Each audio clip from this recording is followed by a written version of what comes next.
অসমত উলংঘা ৰাষ্ট্ৰীয় ঘাইপথৰ টোলগেটৰ নিয়ম লোকসভাৰ অধ্যক্ষলৈ সাংসদ দিলীপ শইকীয়াৰ পত্ৰৰ পিছতে ডবকাত পুনৰ সৰব হৈ পৰিছে দল সংগঠন। ডবকাৰ পৰা গুৱাহাটীলৈ যাবলৈ 3খনকৈ টোলগেট অতিক্ৰম কৰিব লাগে। ডবকা টোলগেটৰ পৰা ৰহা টোলগেটলৈকে 48 কিলোমিটাৰ 2খন টোলগেট উঠাই দিয়াৰ দাবী AJYCPৰ হোজাই জিলা সমিতিৰ। ডবকাৰ পৰা লুৎফুৰ ৰহমানৰ ৰিপৰ্ট, অৰুণোদয় আছাম। পূৰ্বৰ পৰা জাতীয়তাবাদী যুৱ ছাত্ৰ পৰিষদ আৰু বিভিন্ন দল সংগঠনে আমি দাবী উত্থাপন কৰি আহিছিলোঁ আৰু বাৰ বাৰ আমি প্ৰতিবাদ কৰিছোঁ। আমি ৰহা টোলগেটতো প্ৰতিবাদ কৰিছোঁ যে অসমত যিকেইখন টোলগেট স্থাপন হৈ আছে সেইকেইখনত অবৈধ হিচাপে কেইখনমান টোলগেট আছে। এখনৰ পৰা আন এখনৰ দূৰত্ব কমচে কম 60 কিলোমিটাৰ হ'ব লাগে। আজি ৰহা টোলগেটৰ পৰা ডবকা মিকিৰাটি হাওগাঁও টোল প্লাজাখনৰ দূৰত্ব হ'ল আপোনাৰ 48 কিলোমিটাৰ।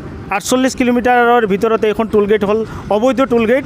আৰু এই সাংসদ দিলীপ শইকীয়াৰ যোনখন আজি তেখেতে স্মাৰক পত্ৰ প্ৰদান কৰিছে, চিঠি লিখিছে, এইখনত তেখেতে নিজেই লিখিছে যে এখন টোলগেটৰ পৰা আন এখনৰ দূৰত্ব অসমত যোনকেইখন টোলগেট আছে 50 কিলোমিটাৰ। তেখেতে দাবী জনাইছে যে এখন টোলগেটৰ পৰা আন এখন টোলগেটৰ দূৰত্ব 100 কিলোমিটাৰ হ'ব লাগে।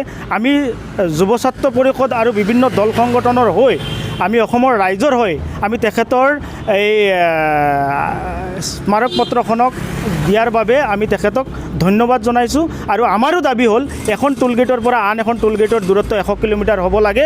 আৰু নহ'লে আমাৰ আন্দোলন আৰু কাৰ্যসূচী আমি আগতো কৰিছোঁ, এতিয়াও কৰি আছোঁ আৰু অনাগত দিনত আমি অসমৰ ৰাইজৰ স্বাৰ্থৰ কাৰণে আমি মাত মাতি যাম।